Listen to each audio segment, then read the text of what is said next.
모세가 요단강을 건너기 전에 이스라엘 백성들을 모아놓고 실질적으로 크게 두 가지 일을 행합니다. 하나는 이제 이스라엘 백성들이 가나안 땅에 들어가서 어떻게 하나님의 말씀을 붙잡고 살아야 되느냐, 어떻게 그 말씀 안에서 하나님의 뜻 안에서 하나님의 기뻐하심을 따라 살아갈 수 있느냐, 그것이 무엇이냐 하는 것에 대해서 얘기하고, 또 그 땅에서 살아갈 때 필요한 조직, 그래서 수령을 세우고 시스템을 갖추고 이런저런 조직을 구성하는 일을 모세가 가나안 땅에 들어가기 전에 했던 일 두 가지입니다. 그리고 오늘 본문부터는 이스라엘 백성들의 과거를 회상하는 얘기를 한 가지 해주고 있는 이야기로 시작을 합니다. 그래서 이 얘기를 통해서 하나님은 어떻게 우리에게 하늘의 가치, 하늘의 비밀을 설명하는가, 그런데 이스라엘 백성들은 어떻게 땅의 가치를 그토록 사모하고 땅의 가치를 쫓아 살아가는가, 그걸 비교해서 우리에게 말씀해 주신 내용이 오늘 본문인데요. 자, 먼저 19절 말씀을 우리 다시 한번 살펴봅니다. 자, 19절입니다. 우리 다시 한번 같이 읽어봅니다. 시작. 우리 하나님 여호와께서 우리에게 명령하신 대로 우리가 호렙산을 떠나 너희가 보았던 그 크고 두려운 광야를 지나 아모리 족속의 산지 길로 가데스 바네아에 이른 때에, 아멘. 호렙산을 떠났대요. 여러분, 이스라엘 백성들에게 있어서 호렙산은 대단히 중요한 산입니다. 거기서 율법을 받았잖아요. 말씀을 받았습니다. 이제까지는 중구난방으로 살았을지는 모르지만 때마다 하나님께서 필요한 말씀들을 그들에게 주셨고, 그 말씀을 받아서 어떤 기준 없이 살아갔던 이스라엘 백성들이라고 한다면, 호렙산 이후의 이스라엘 백성들의 삶은 하나님께서 기준을 정해 주셨고 이렇게 저렇게 해라, 소위 매뉴얼을 주셔서 그 매뉴얼대로 인생을 살아가는 첫 출발이 바로 호렙산의 출발입니다. 그래서 이 호렙산의 출발은 굉장히 이스라엘 백성들에게 중요한 출발이 아닐 수 없거든요. 그런데 그 중요한 출발을 하는데 그렇게 말씀을 들고 출발을 해서 나아가는 그 모든 길들이 평탄한 길이고 형통한 길이면 얼마나 좋겠습니까? 그냥 아무 일도 없는 그런 순탄대로면 얼마나 좋겠어요? 그런데 그렇게 얘기하지 않습니다. 크고 두려운 광야길을 지나겠대요. 크고 두려운 광야길, 겁주는 거지요. 그런데 이 크고 두려운 광야길이 어떤 길인가를 신명기 8장 15절에서 우리에게 설명을 해줍니다. 신명기 8장 15절입니다. 시작. 너를 인도하여 그 광대하고 위험한 광야, 곧 불뱀과 전갈이 있고 물이 없는 건조한 땅을 지나게 하셨으며, 또 너를 위하여 단단한 반석에서 물을 내셨으며, 아멘. 그 크고 두려운 광야가 어떤 광야냐면 불뱀과 전갈이 있는 광야랍니다. 물이 없는 건조한 땅이 바로 광야라고 얘기합니다. 이들은 이런 길을 통과했어야 됐었거든요. 그런 길을 통과하는 이스라엘 백성들을 하나님께서 그냥 한번 너희들 지혜로, 너희들 힘으로, 너희들 통밥으로 이렇게 저렇게 잘 건너가 봐라, 그렇게 말씀하지 않으셨어요. 자, 21절, 우리 오늘 본문 21절 말씀을 다시 읽습니다. 시작. 이 땅을 너희 앞에 두셨은즉 너희 조상의 하나님 여호와께서 너희에게 이르신 대로 올라가서 차지하라. 두려워하지 말라, 주저하지 말라 한즉, 아멘. 너희의 하나님 여호와께서 이 땅을 너희 앞에 두셨다라고 하는 이 두셨은즉이라고 하는 이 얘기는요, 어떤 얘기냐면 아주 우리가 알아듣기 쉽게 엄마가 상을 차려서, 전부 다 상을 딱 차려서 지금이야 식탁 위에다가 이렇게 놓잖아요. 근데 옛날에는 상을 차려서 아랫목으로 이렇게 상을 가져왔잖아요. 이제 그거 먹기만 하면 돼요. 두셨다라고 하는 얘기는 그런 의미입니다. 상 전부 다 차려서 숟가락, 밥, 국, 반찬 다 놓고 앉아있는 사람 앞에다가 딱 갖다 놓으면 그거 먹기만 하면 되는 일이잖아요. 두셨다라고 하는 얘기는 그것을 의미합니다. 하나님께서 이미 모든 것을 주셨습니다. 이건 신명기 신학사상에서 굉장히 중요한 사상입니다. 왜냐하면 하나님께서 가나안 땅을 주셨을 때 싸우라고 주신 땅 아닙니다, 여러분. 그냥 내가 너희들에게 두었다. 그러니까 너희들 숟가락 젓가락 들고 먹기만 하면 된다. 그냥 차지하기만 하면 된다라고 하는 뜻을 가진 게 바로 두셨은즉이라고 하는 뜻입니다. 바로 그와 같은 내용을 의미하고 있다는 거예요. 아니, 가나안 땅에 들어갔는데 싸우던데요? 싸웠지요. 여러분, 이스라엘 백성들 가나안에 들어가 가지고 치열하게 싸우지 않았습니까? 근데 그 싸움은요, 전투력을 기르고 무기를 동원하고 작전을 짜고 사람들의 방법으로 싸운 싸움이 아닙니다. 모든 게 하나님의 방법으로 싸운 싸움이었거든요. 이 싸우지 말라는 거예요. 그냥 너희들이 차지하면 되는 땅을 이스라엘 백성들에게 주셨습니다. 그 크고 두려운 광야길을 지나면 이와 같은 땅이 너희들에게 예비되어 있다. 그러니 그것 너희들이 차지하기만 하면 된다. 이게 바로 신명기에서 우리에게 이스라엘 백성들에게 주었던 놀라운 신학 사상이었고 그 말씀을 따라 그냥 차지하면 될 일이었습니다. 그 싸움은 싸움이 아닙니다. 그냥 그 가나안 땅에 들어가려고 하는데 거기에 이미 자리 잡고 물러가고 있지 않는 이런 사람들을 허이 하면서 쫓아내는 거지 그건 전쟁이 아닙니다. 그런 땅을 이스라엘 백성들에게 주셨거든요. 여러분, 여기에 우리 그리스도인들의 삶의 비밀이 있습니다. 우리가 한 일이 무엇입니까? 여러분이 이루어간 게 어떤 거가 있으세요? 이게 굉장히 중요한 얘기예요. 내가 무언가를 이루었다. 아닙니다. 하나님께서 다 이루셨습니다. 우리에게 그와 같은 사상이 짙게 배어야 됩니다. 공부 열심히 하고 이렇게 저렇게 성공을 위하여서 열심히 노력하고 수고하고 땀 흘리고 그래서 내가 이루었다. 이게 아니라 하나님께서 나로 하여금 이 일을 하게 하셨다. 하나님이 인도하시지 않으셨으면 할 수 없는 일이다. 그래서 어느 선교단체는 늘 그렇게 고백하고 얘기합니다. 수고하셨습니다. 그럼 듣기 그렇게 얘기하지 마세요. 주님이 하셨습니다.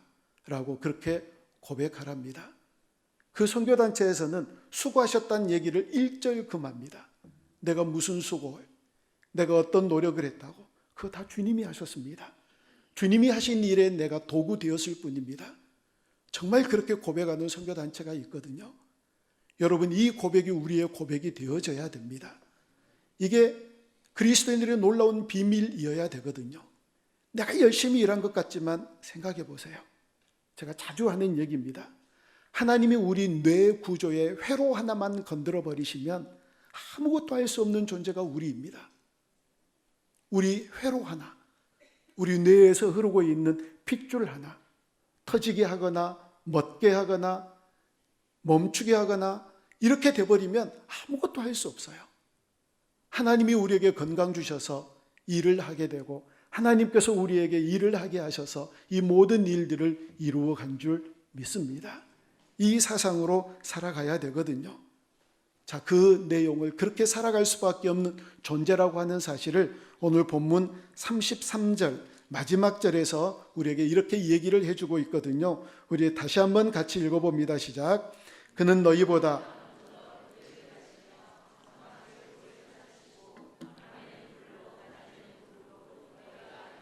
지시하신 자신이라. 아멘. 하나님이 앞서가세요. 장막 칠 곳도 찾으세요.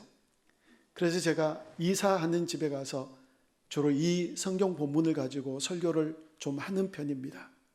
내가 눈이 좋아서 집을 잘 선택해서 내가 여기에 이사 오고 내가 이 지역으로 오는 것 같지만 하나님께서 이미 우리 앞서 행하셔서 우리가 거할 장막을 택하시고 우리를 인도하신 줄 믿습니다.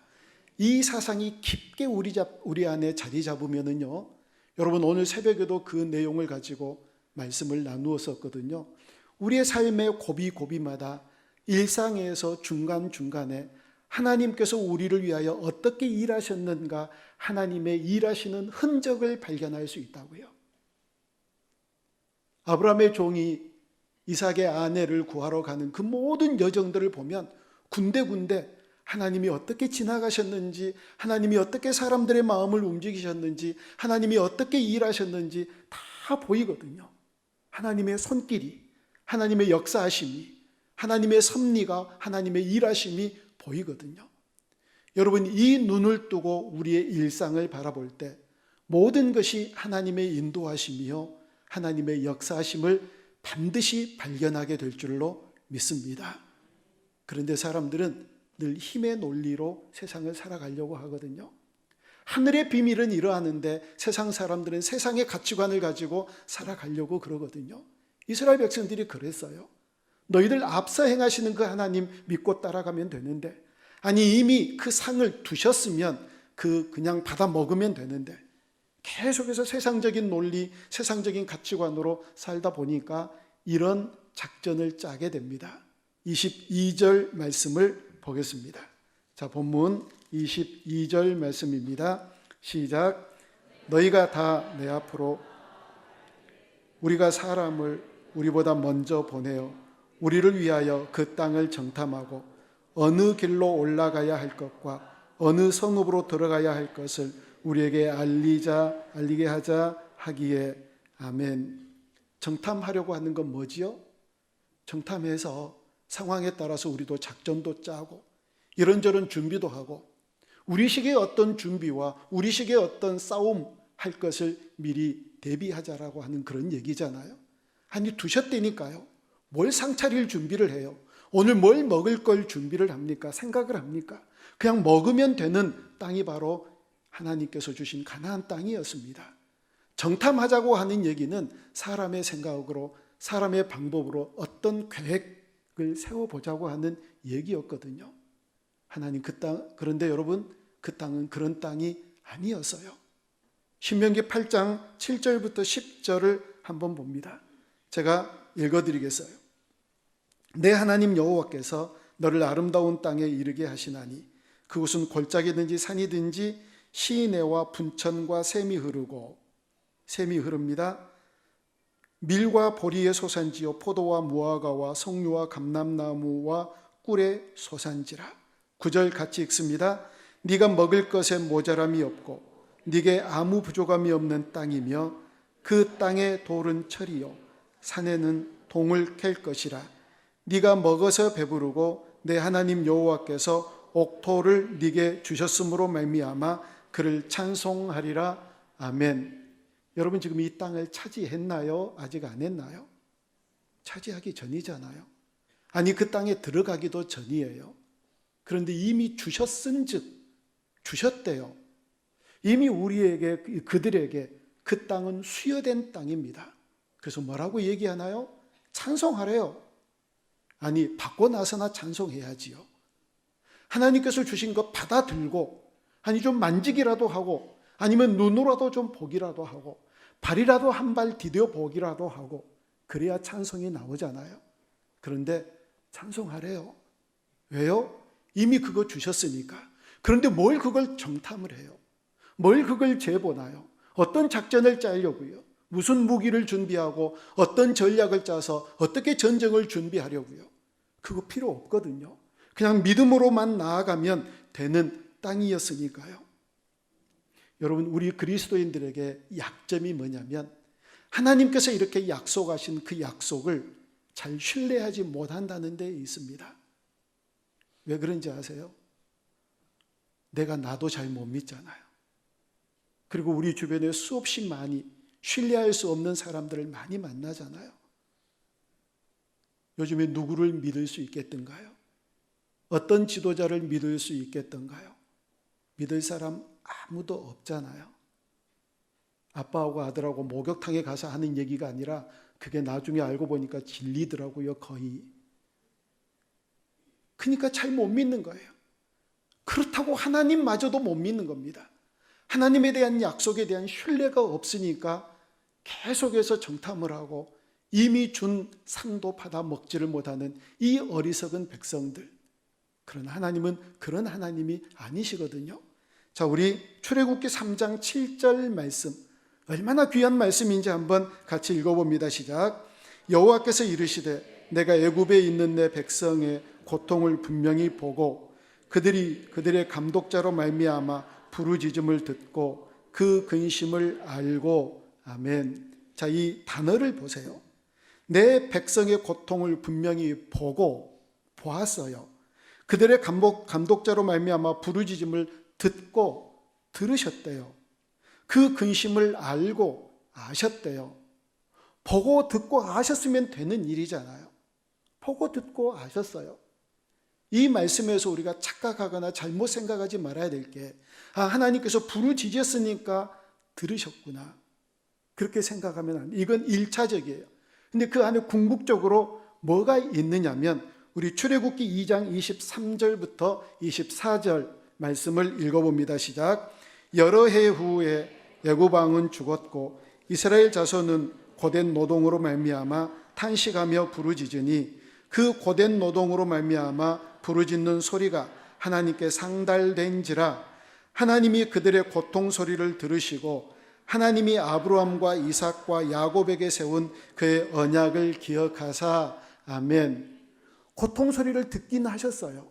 근데 그것 때문에 하나님께서 그들을 구원하시고 그것 때문에 하나님이 일하시는 것이 아니라 아브라함과 이삭과 야곱에게 세운 언약을 기억하셔서 일하신 거예요. 그거나 저거나 똑같이 들리시지요. 근데 그게 아니에요, 여러분. 부르짖어서 듣는 것처럼 1차적으로 보여요. 그런데 그건 1차적이지만 내면으로 들어가 보면 하나님이 그들 삶 가운데 간섭하시고 애굽에서 고통당하는 그들을 건져내신 이유는 아브라함과 이삭과 야곱에게 약속하신 그 약속을 기억하시고 그 약속을 따라 그들을 건져낸 줄로 믿습니다. 하나님이 건져내신 목적은 바로 거기에 있었습니다. 언약의 하나님이세요. 듣고 보고 알고 계시거든요. 그러니까 그 하나님이 반드시 우리를 이끄신다, 우리를 인도하신다, 두셨은즉 그걸 차지하기만 하면 된다 하고 가면 되는데, 정탐하고 세상의 가치관으로 작전을 짜고 이런저런 인간적인 방법들을 동원하려고 하다가 그들은 40년의 긴 고통의 시간들을 보내고 말았다는 겁니다. 이스라엘 백성들이 이 하나님에 대해서 원망하고 불평하는 그와 같은 일들을 하나님께서 바라보시며 어떻게 하는지 아세요?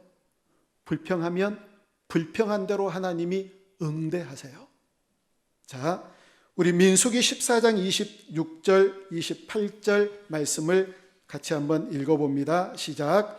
여호와께서 모세와 아론에게 말씀하여 이르시되 나를 원망하는 이 악한 회중에게 내가 어느 때까지 참으랴.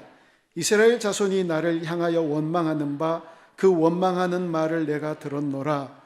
그들에게 이르기를 여호와의 말씀에 내 삶을 두고 맹세하노라. 너희 말이 내 귀에 들린 대로 내가 너희에게 행하리니. 아멘. 너희 말이 내 귀에 들린 대로 내가 그대로 행하리니.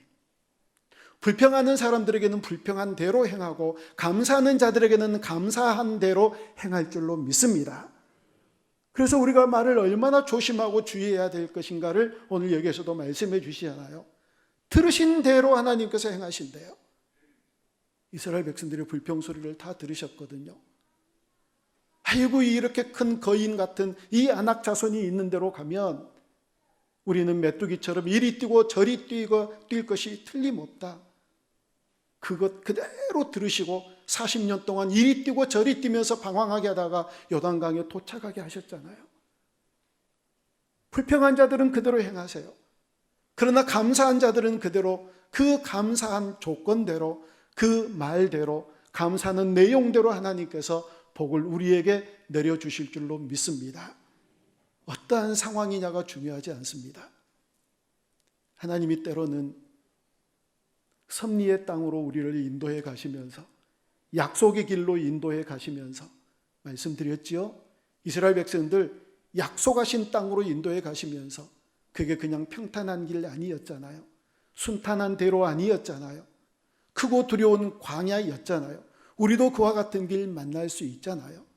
그런데 중요한 것은 우리의 인생 전체가 하나님의 손 안에 있다는 사실을 분명하게 인식하면 그것이 혹시 고통스러운 길을 가더라도 그 고통을 지나 터널을 지나서 반드시 빛 가운데로 우리를 인도하실 그 하나님의 놀랍고 선하신 인도하심을 믿고 따른다면 반드시 빛 가운데로 나아가게 될 줄로 믿습니다. 혹시 매를 맞더라도 혹은 고통을 당하더라도 그건 상관없거든요. 하나님이 약속하셨으면 그 약속은 반드시 이루시니까요.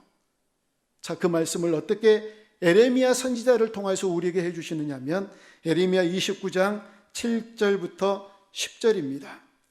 한 절씩 교독합니다. 너희는 내가 사로잡혀 가게 한 그 성읍의 평안을 구하고 그를 위하여 여호와께 기도하라. 이는 그 성읍이 평안함으로 너희도 평안할 것임이라.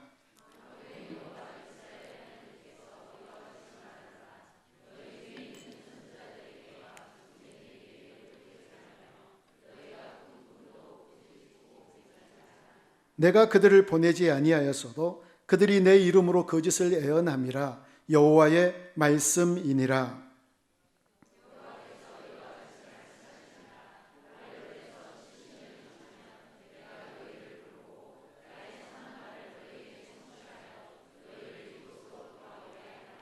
아멘.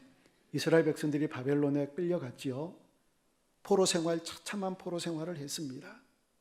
거기에서 삶의 질이 어떻게 나아졌는지 모르지만 그들에게서 예루살렘을 떠난 이방의 포로 된 것 그 자체가 그들에게는 고통이었거든요. 그런 고통의 삶을 살아가고 있었을 때 뭐라고 얘기를 하느냐면 너희들 70년 그 기한이 차야 내가 일한다.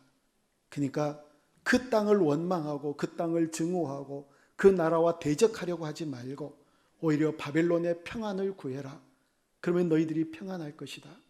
근데 주변에서 거짓 선지자들이 많이 일어나가지고 하나님께서 지금 얼마 안 있으면 우리를 건져내실 거야.